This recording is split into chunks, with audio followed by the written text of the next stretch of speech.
Olá, turma do nono ano, tudo bem? Vamos dar continuidade aos nossos estudos, partindo agora para o capítulo 1 da unidade 2.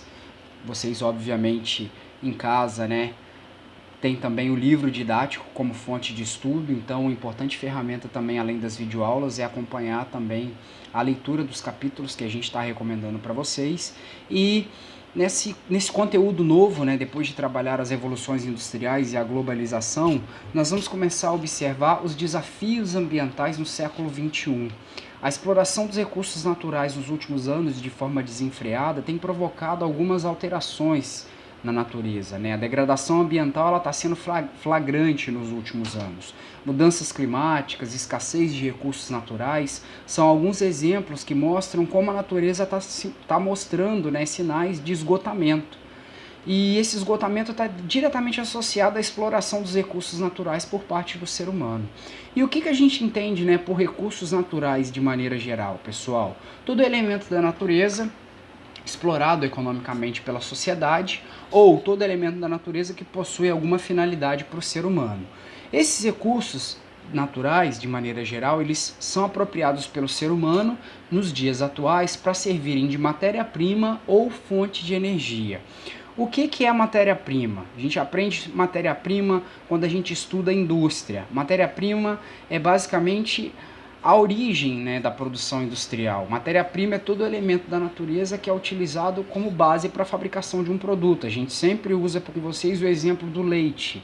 O leite é uma matéria-prima porque ele é a base da produção do queijo, do iogurte, da manteiga, enfim. Ele é um exemplo de recurso natural. Nesse caso é um recurso natural caracterizado como uma matéria-prima, porque ele serve para a base da fabricação de produtos. Além das matérias-primas, muitos recursos naturais são utilizados como fontes de energia. E o que seriam essas fontes de energia, pessoal? Basicamente, todo elemento da natureza que é utilizado pelo ser humano... Todo elemento da natureza que é utilizado pelo ser humano para gerar energia. Na matéria passada, ao estudar a Revolução Industrial, ao estudar a globalização, a gente observou que o desenvolvimento técnico das revoluções industriais contribuíram para a maior exploração dos recursos naturais. A intensificação da exploração dos recursos naturais ela acontece a partir do século XVIII no contexto da Revolução Industrial. Por que a partir do século XVIII, com a Revolução Industrial, intensifica-se a exploração dos recursos naturais? Primeiro porque, com a industrialização, aumenta-se a demanda por matéria-prima e também fontes de energia para poder alimentar as fábricas. O aumento da produção industrial automaticamente determina mais matéria-prima e automaticamente mais fontes de energia para poder abastecer as máquinas. Outra situação que acontece a partir da Revolução Industrial é o processo de urbanização. A população ela migra do campo para a cidade, então o consumo se intensifica. O campo ele se mecaniza. Campo mecanizado, utilização de máquinas, automaticamente maior produção para atender a demanda de matéria-prima da indústria e automaticamente maior utilização de fontes de energia, já que essas máquinas usadas aí para mecanização, elas utilizam fontes de energia. E a gente tem também o crescimento populacional, maior produção de alimentos para abastecer essa população, A população que passa a morar em cidades, ela passa a crescer de maneira acelerada, então a demanda por alimentos também aumenta a partir do século XVIII com a Revolução Industrial, e isso tudo motiva uma maior intensificação da exploração dos recursos naturais, obviamente. Isso vem provocando uma série de discussões, principalmente porque os recursos naturais eles são extremamente importantes para a nossa sociedade. A gente sabe que várias atividades que nós realizamos no nosso dia a dia, como as atividades econômicas, elas estão associadas aos recursos naturais. Só que, mesmo sendo importante para toda a sociedade, esses recursos eles não se encontram distribuídos de forma igual pelo planeta. Como o slide aí está apontando para vocês, os recursos naturais eles estão distribuídos de forma irregular no planeta. Isso causa muitas vezes disputas por esses recursos. Disputas territoriais envolvendo países muitas vezes estão associados a recursos presentes territórios, né, que levam os países a disputar veementemente aquele território por ele ter ali um recurso considerado estratégico, importante, como por exemplo petróleo e água. Por que os Estados Unidos, volta e meia, intervêm militarmente em conflitos no Oriente Médio? Por quê? O Oriente Médio, como a gente já estudou, é a região do planeta mais rica em petróleo. Petróleo é um recurso natural, petróleo é a principal fonte de energia utilizada no mundo. Como ele é um recurso amplamente utilizado no mundo e nem todos os países dispõem de reservas desse recurso, esse recurso acaba se tornando um recurso estratégico, o que gera uma disputa dos países em torno dele.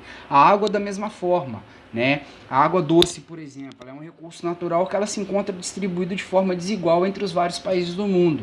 O Brasil, por exemplo, ele detém cerca de 12% de toda a água doce do planeta.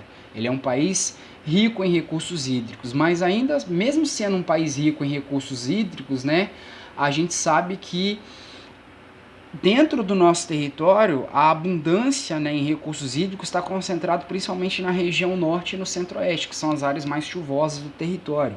Então percebam vocês que, pelos recursos naturais não estarem distribuídos de forma igual no planeta, é o caso aí, por exemplo, do petróleo, que está concentrado no Oriente Médio, e da água, que se concentra principalmente nas regiões polares e nos países de clima mais quente e úmido, a gente observa muitas vezes uma disputa. Muitas vezes o controle de reservas de petróleo, por exemplo, passa a interessar as grandes potências mundiais que buscam acesso a esses recursos por conta da grande valorização dele no mercado internacional. Enfim, quando a gente fala de recursos naturais, é sempre importante a gente lembrar que existem aqueles que estão disponíveis na natureza de forma abundante, ou seja, nunca se esgotam, os chamados renováveis, e nós temos ainda aqueles recursos que são amplamente utilizados pelo ser humano, mas eles existem em quantidade limitada. E aí nós entramos na classificação dos recursos naturais quanto à disponibilidade na natureza. De acordo com a disponibilidade, com o ciclo de reposição, vocês estão carecas de saber, os recursos naturais são classificados em renováveis e não renováveis. Recursos renováveis, aqueles que são repostos pela natureza ou pela ação humana, em períodos curtos. Ou seja, se utilizados de maneira consciente, eles não se esgotam. Exemplo, a água, o vento, recursos vegetais, animais. Em contrapartida, existem aqueles que existem em quantidade limitada. A natureza nem o próprio ser humano tem a capacidade de recriá-los num curto espaço de tempo. Por isso, eles tendem, consequentemente, a se esgotar. Exemplos clássicos: petróleo, os minérios em geral, o urânio, por exemplo, são classificados como recursos não renováveis. Quando a gente fala de recursos naturais, os principais são os minerais e os energéticos. Os recursos minerais correspondem aos minérios, que são utilizados para diversas finalidades, como, por exemplo, a produção de matéria-prima, joias, fiações elétricas, vidros, por exemplo. O cobre, a bauxita e o ferro são exemplos de minérios utilizados como matéria-prima para a fabricação de produtos. A sílica, por exemplo, serve para fabricar o vidro. O silício, hoje, ele é um minério muito utilizado para poder fazer componentes de placas de computadores. São exemplos de recursos naturais chamados de minerais. E existem ainda os recursos naturais chamados de recursos energéticos, que são aqueles que são utilizados como fonte de energia, ou seja, elementos da natureza apropriados pelo ser humano para multiplicar o trabalho. Entendam a energia do ponto de vista da física, que traduz para a gente a energia como a capacidade que certos elementos, certos recursos da natureza têm de multiplicar o trabalho, como por exemplo a água, o petróleo, o carvão mineral, o urânio, a força dos animais, chamada de tração animal, também é um exemplo de recurso energético, beleza? O tema principal desse capítulo 1 é mostrar para vocês os principais recursos energéticos utilizados pelo ser humano. Reparem aí os vários recursos usados pelo ser humano: a água, constituindo a energia hidrelétrica, o vento, a energia eólica, a solar. As ondas do mar também podem ser usadas para gerar energia, o calor interno da terra, chamada energia geotérmica. Plantas, matéria orgânica, são usadas para a produção de um tipo de energia que são os biocombustíveis. petróleo, carvão, mineral, são vários exemplos de fontes de energia. E o que são essas fontes de energia, né, de maneira geral, como eu falei para vocês? Vamos entender elas do ponto de vista da física. Todo elemento da natureza que é utilizado pelo ser humano capaz de multiplicar o trabalho. Muitas vezes a gente concebe a ideia de energia apenas associando ela à energia elétrica. A energia elétrica é uma forma de energia, é um tipo de energia, mas existem várias fontes de energia. A eletricidade é um exemplo de fonte de energia, mas existe ainda a energia vinda do calor, obtida a partir dos combustíveis fósseis, a energia obtida a partir da força dos animais, que é a atração animal, e por aí vai.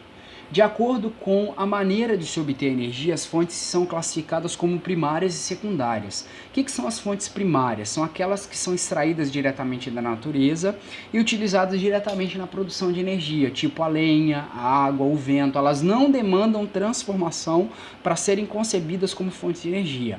Agora, existem outros recursos que são usados como fonte de energia, mas que para virarem fontes de energia, eles necessitam de serem transformados. Um exemplo clássico, o petróleo. O petróleo em si ele é um recurso natural. Ele é considerado uma fonte de energia? Sim, mas a partir do momento que ele é transformado na refinaria e vai virar gasolina, diesel, querosene. Gasolina, diesel, querosene são exemplos de fontes de energia oriundas do petróleo, ok? Eles são obtidos a partir da transformação do petróleo, por isso que são chamados de fontes de energia secundárias, ok?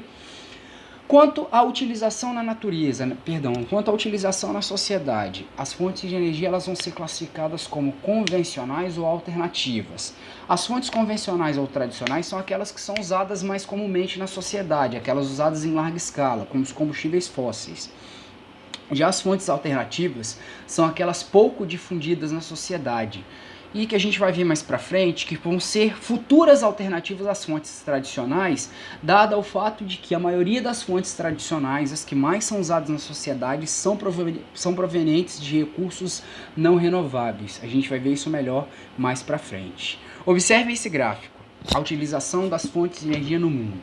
Reparem bem que em primeiro lugar vem o petróleo, depois vem o carvão mineral, depois vem o gás natural. Logo em seguida vem a energia nuclear, a energia hídrica e combustíveis oriundos de recursos renováveis. O que a gente pode conceber a partir da análise desse gráfico quanto à utilização de fontes de energia no mundo, pessoal? 81% da energia consumida no mundo provém dos chamados combustíveis fósseis. E quem são os combustíveis fósseis? Petróleo, carvão mineral e gás natural. São os três combustíveis fósseis. Eles são assim chamados porque eles têm a sua origem associada à decomposição de restos de animais e plantas há milhões de anos atrás. Os três são recursos não renováveis, porque os processos que deram origem a ele na natureza demandaram milhões de anos. No caso aí, por exemplo, o petróleo. Ele é um hidrocarboneto de origem fóssil, encontrado geralmente associado a ambientes marinhos, né? Aonde se extrai petróleo? Geralmente em alto mar ou em locais onde no passado era mar, porque o petróleo ele foi originado há milhões de anos atrás a partir da decomposição de sedimentos marinhos. O gás natural também, ele é também associado ao petróleo.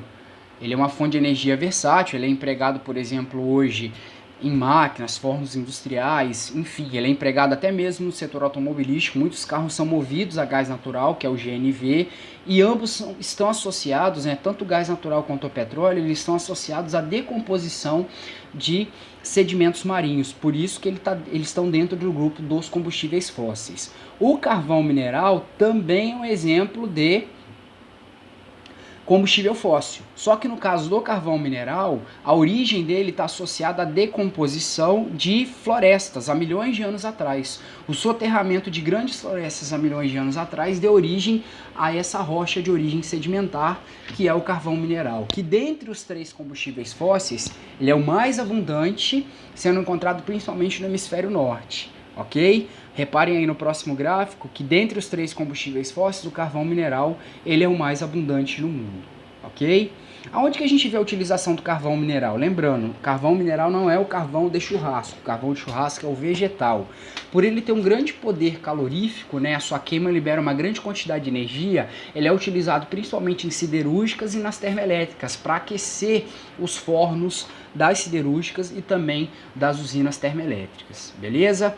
Existe uma problemática em torno da utilização da energia dos combustíveis fósseis. 81% da energia consumida no mundo provém de combustíveis fósseis. Isso gera uma certa problemática ambiental em torno dessa questão. Por quê? 81% da energia consumida no mundo é obtida a partir de recursos considerados não renováveis, recursos que não estão disponíveis em todo o mundo, ou seja, nem todos os países detêm reservas desses recursos, ou seja, gera disputa em torno deles, e ainda a exploração e a produção desses recursos promove impactos ambientais, como por exemplo a erosão do solo e a poluição, principalmente a poluição. Por quê? Os combustíveis fósseis, eles são assim chamados pelo fato deles serem originados a partir da decomposição de restos de animais e plantas há milhões de anos atrás, ou seja, fósseis. Mas eles também recebem o nome de combustíveis porque eles são fontes de energia que geram energia a partir da queima, a partir da combustão. A queima de petróleo, carvão e gás natural emite poluentes para a atmosfera, principalmente o dióxido de carbono, o CO2, e o trióxido de enxofre, o SO3, que vocês estão começando a introduzir esses conteúdos aí na química, que são gases tóxicos que na atmosfera terrestre são responsáveis por alguns problemas ambientais que nós temos nos dias atuais, como o exemplo do efeito, o aumento do efeito estufa e também da chuva ácida. Então, galera, para a gente finalizar, existe uma problemática em torno dos combustíveis fósseis. Eles são os mais utilizados no mundo como fontes de energia, porém são recursos não renováveis, não disponíveis em todo o planeta e a sua utilização causa impactos ambientais, ok? Na próxima videoaula a gente vai dar continuidade aos estudos das principais fontes de energias. Até o próximo vídeo.